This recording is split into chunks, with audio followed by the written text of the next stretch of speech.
everybody. Today, I'm lucky enough to be sitting down with KAU'I Morehead. And if you know KAU'I, you know he never wears a shirt.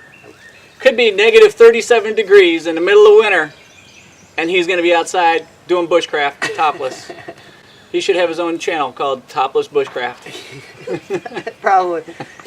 So, tell us a little bit about what you do, how you got started into bushcraft. So, I teach ancestral skills. I don't really call it, I don't call it survival or bushcraft or anything like that, because in the industry that we're all in, we kind of look at it as like, oh, these Homo sapiens that did this thousands of years ago, and we do bushcraft now because of it. There's still places in the world that they do this stuff on a daily basis. So I grew up on a little tiny island in the middle of the ocean, and learning to make nets, catching your own food, making friction fires, learning about our ancient past it's an everyday thing. So I do ancestral skills, and that's what I do. That martial arts, and that's about it. So yeah, I just grew up doing it.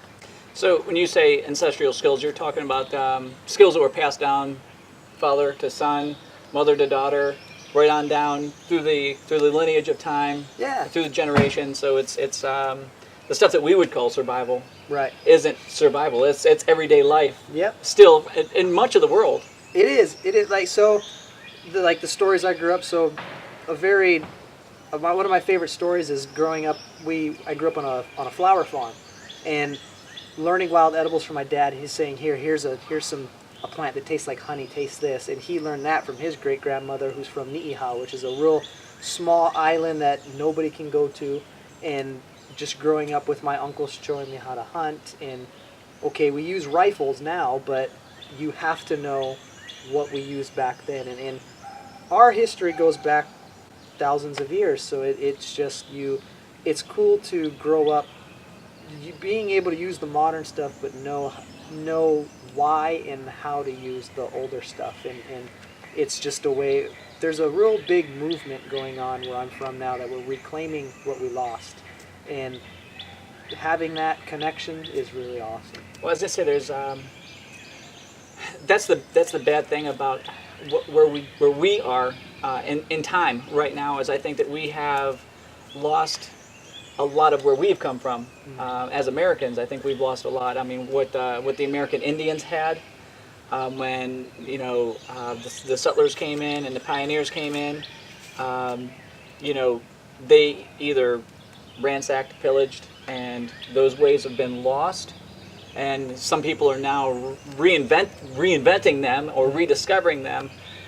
So I think that's it's kind of cool that you know exactly where you came from, like lineage wise, like you knew exactly how your great grandparents did what they did to survive. Yeah, and it's got to be kind of cool to be able to have that connection. it's very cool. And I'm not going to sit here and act like I'm this 100% native Hawaiian, and I'm Kanaka, so I'm just as white as everybody else too, and I am just as American as everybody else. I live in a house and all this stuff, so it's never a lot of people that sit there and tell you, oh, I'm 100% Native American, or I'm 100% Hawaiian and I do this fully. No, they don't. It's you got to be honest with yourself too. I mean, my mother's from California, my dad is from Hawaii, so I got the best of both worlds, But it's really cool to see everybody reclaiming their past, and for me, it's just a real good way to just express myself and all that. So you grew up in the Pacific, in the middle of the ocean, and then you come to the States. Now, as I understand, you spend a lot of time out in the West, and you've also now spent a lot of times on the Eastern Woodlands, and in the very near future, you're going to be moving up to the Northern Plains, Montana. Yeah. So, as somebody who has seen 3 distinctly different environments, I mean, Pacific is very lush. The Western states are very hardscrabble and have a whole different flora and fauna from the Eastern Woodlands and to where you're going to go. Yeah. What I mean, I always kind of describe it as serendipity. Like nature looked out for us. They, you know, no matter where we were, we had something to build from. We had something to make fire from. So talk a little bit about that, if you would. Well, first off, I'd say one thing that I grew up with, and I mean, it wasn't drilled in our brains, but it was just being out in the woods is our home. That's where we've spent more time out in the woods as humans than we have in houses and all that. So this whole survival thing about you got to survive and it's scary out there. This place is our home, and it takes care of us if we take care of it. We, you know, for Hawaiians they call it Papa Hanau Moku, which is Mother Earth. It's our mother. It takes care of us. It's our grandmother, really. It takes care of us. And going to all these different places, you know, it does get a little scary at times because it's, you know, you see big mountain peaks or whatever. But I will say this, that it's pretty cool because in Hawaii, it's one of the only places on Earth that you get every single climate. Like I could travel to the Big Island and be up in the snow and in a blizzard. I could travel down to the ocean where it's tropics, or I could go up a few thousand feet and be in some place that looks like Yosemite. So, or I could go to the desert. And so I really got a lot of different climates to train in. So it was really cool to do that. So when I travel to, let's say, Utah, it's, yeah, I still learn new plants and all that, but a lot of familiarities is the word that is cool to see. You know, if I, you know, being in Appalachia, I can go to Montana and be like, oh, there's some thistle, you know, and yeah, you know, oh, I can eat that, and same thing here and in there, and the more you get connected with the earth, the more you, like right now, there's some birds talking, and right now one of them just did an alarm call. It talks to you as long as you listen, as long as you open your ears, open your heart, you understand the earth better. So when you learn skills here and you see thistle, when you open up and you go to someplace else, you find those things a lot better out there, everywhere you go. It's almost like learning a language and then learning a second language. Every language that you learn after that becomes easier and easier and easier because there's almost a code to learning something. Yep, exactly. It's just at one point in time, every single human being knew this. Your ancestors knew it, mine did. It's just reconnecting to it is all it takes. Awesome. So, as far as I understand, you have a school, and you're also working with Flint Steel. Mm-hmm. So, speak a little bit about you know, your instructing style, and you know what you like to teach and how you like to teach it, and your expertise. Yeah. So Flint and Steel is really cool because it's a collaboration of different people that bring something to the table and we all connect on. Every single one of us has a childlike sense of wonder and a forever student style.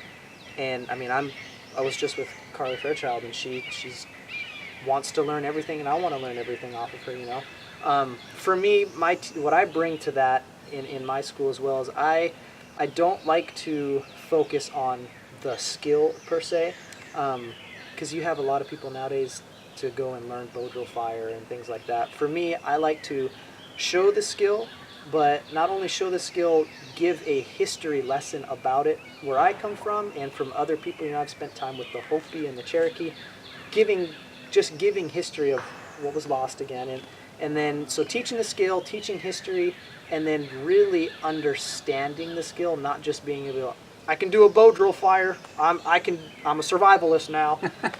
I really like to get people to be able to really understand. For instance, with friction fire, I call it the song of fire, and I'm probably not the only one that says that, but you're able to hear the grain change of the fibers, or know exactly why is my dust not accumulating properly. Well, it's because your notch does this or that.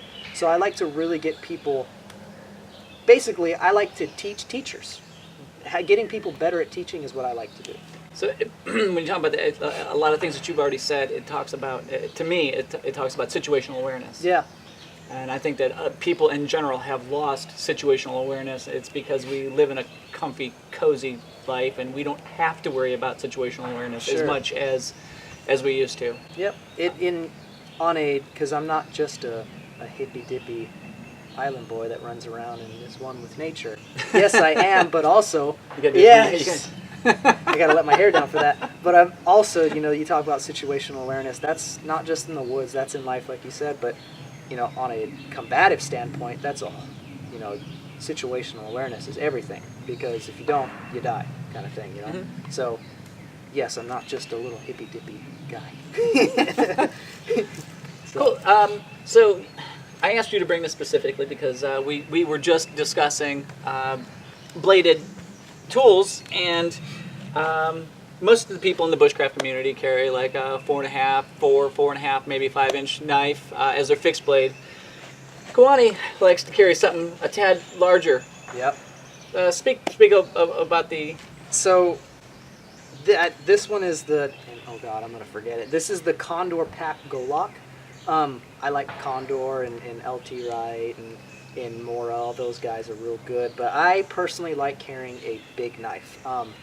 Just because where I grew up, there's a lot of Filipinos, and a lot of the Filipinos they use the knife for everything. They use it to beat stakes in the ground, to cut grass so spiders don't crawl up your shelter. They use it for chopping vines, the whole 9 yards. I can literally go out in the woods and make a small cabin with this, and then choke up on the blade and use it like a small knife. Just choke up and do smaller tasks. Yeah, it's a little harder, but there's techniques around it. You know, beating it into a log and then using it to shave, or using it like a draw knife.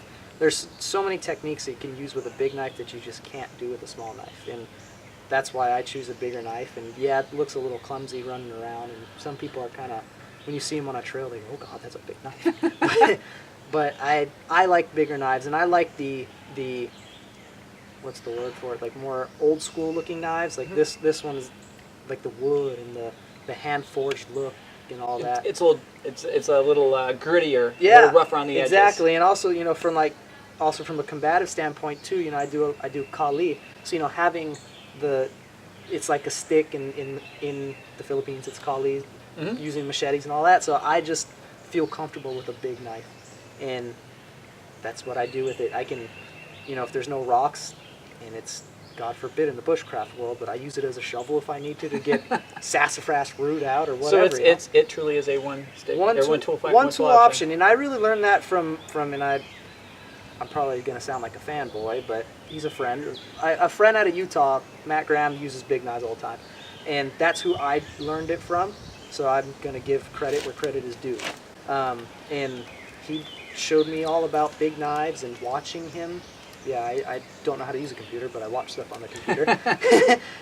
Watching him and having him personally show me how to use a big knife is just so much better. Cool. So yeah. So you've got some stuff coming up in the future. Yep. Where else can we find you? You can find me on Instagram and Facebook. Just KAU'I Morehead on Facebook, and then. Well, you spell it. KAU Okina I LANI and Morehead, and then Instagram, and then you can find me on the Flint and Steel website. That's about on where you can find me. But you're going to be at other gatherings. Yeah, I'm going to be. You're also going to be able to find me at Flintlock. That is going to be held in Arkansas, and it's all the folks from Flint and Steel are going to come down and teach a weekend of classes and show a bunch of stuff and a gathering, basically. Cool. So it's going to be real good. So if there was one skill that you would say is your expertise. Is my expertise? Your expertise. If you said, if I had to say there was one thing that you could teach for the rest of your life that you know that you could do 100% without any doubt in your mind, what would it be? Would it be fire making, shelter making, food procurement, wild edibles? What part of professional bullcrapper? So what he's saying is absolutely nothing in this interview. No, it's a total lie. No, I don't know. I'm not an expert on anything. I just do it. And that's what makes me sit there and go, this guy's the real deal. Because people who go, yeah, I'm an expert, usually aren't really experts. I'm not an expert at all. There's folks way higher level than I am. I like friction fire. I like wild edibles. What's your favorite friction fire? Hand drill. Hand drill? I like hand drill. I like the fire plow just because that's the fire of where I come from, and there's a whole story behind it. But my favorite to do is hand drill. And I like, gosh, I don't know. I like just walking out and being able to feel what's going on, having that sixth sense. It's why my hair's so long. It's that sixth sense. So Favorite shelter? wiki up. Wiki up? Yep.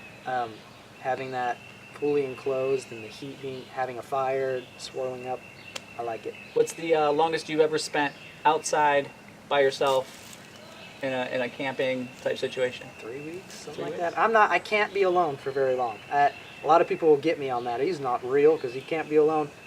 I bring my wife all the time. She's my compadre. I don't like being alone. I don't think man was meant to be alone. Humans are meant to be in a tribe. Well, if you take a look at any primate period, you take a look at the apes, the monkeys, the orangutans, anything, they're all social animals. They all watch each other's back to one extent or another. So Let's get something straight here, okay? Because I like to be real. A lot of people go, well, you're not a real survivalist if you don't go out and live on your own for months and months at a time. Like you see it, like there's a lot of guys that do that. Good on them. They're amazing at what they do. If you go out and spend time in nature, so let's just say the Cherokee people, they went out on vision quests and things that they did, but they never just, if you left the tribe, you were probably shunned or something, you know, like you excommunicated. Yeah, you don't go out there and just live on your own. That's for TV.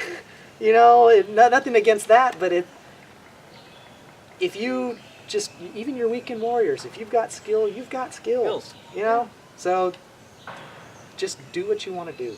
Don't ever try to follow the crowd. Do what feels right to you. Well, like I have my two sayings. One is get out of the inside and into the outside. Yep. And the other one is stop living online and start living outside. That's right. I will say this.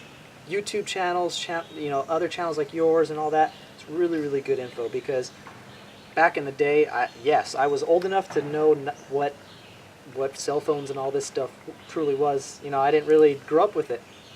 And going on the computer now and being able to figure out what a hand drill fire is, it's really cool because it can get you outside. It gives you the oomph to go outside. Well, I mean, to me, I started, like I was comfortable outside and everything, but I didn't know there was a science to being outside. I didn't know there was an art form to it. So when I started looking at people and, some of my heroes, and my viewers already know that, David Canterbury and the Sean Kellys and Dan Wowax and Blackie Thomas and stuff, But when you watch what they do, because not everybody has the ability to travel to Ohio to go to the school, or to Pennsylvania to go to the school, or all these different places. Some people, that's their ability. They can hop online, take a look at that, and they have instant instruction right there. Yeah. Just the other day, my wife pulled up Dave Canterbury's video of him cooking a squirrel in the yurt, I think it was. And I was like, I gotta go cook some squirrel now.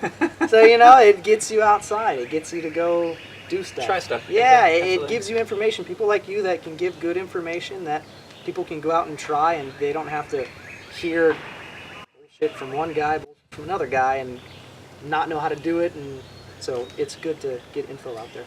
Cool. Yeah. So you're getting ready to go to Montana. Do you have any plans for teaching or starting schools up there? Or? So I'll be teaching martial arts, but also I own a school called Origins Wilderness Skills School, and we'll be having that up there. I'm going to give a plug for Instinct Survivalist, Mr. Bill Reese. Bill Reese, yeah. He's going to be having his journey out there as well, so there's going to be some cool stuff. So, yeah. Bill Reese is a friend of the channel. So okay, good, awesome, yeah. So awesome. When so you don't have anything like locked in stone up there yet as far as where you're going to be? I'll be up in the northwest area of Montana, Okay. But we are going to be off-grid as I possibly can be to where I can leave people, but also come back in town and teach when I need to and things like that. So, yeah, awesome. I'll be up there. So. Awesome. So if you guys are up in Wyoming and Montana and up in that area, you guys are getting a tremendous resource. I would suggest that you take a look and see if you can find him when he moves up there later on this year. He's a fantastic person, and we're going to miss him down here. That's for sure. We're going to miss him. We're going to miss him. Thank you very much. I appreciate your time. Appreciate you. Take care. Thanks very much. I appreciate it. I appreciate you.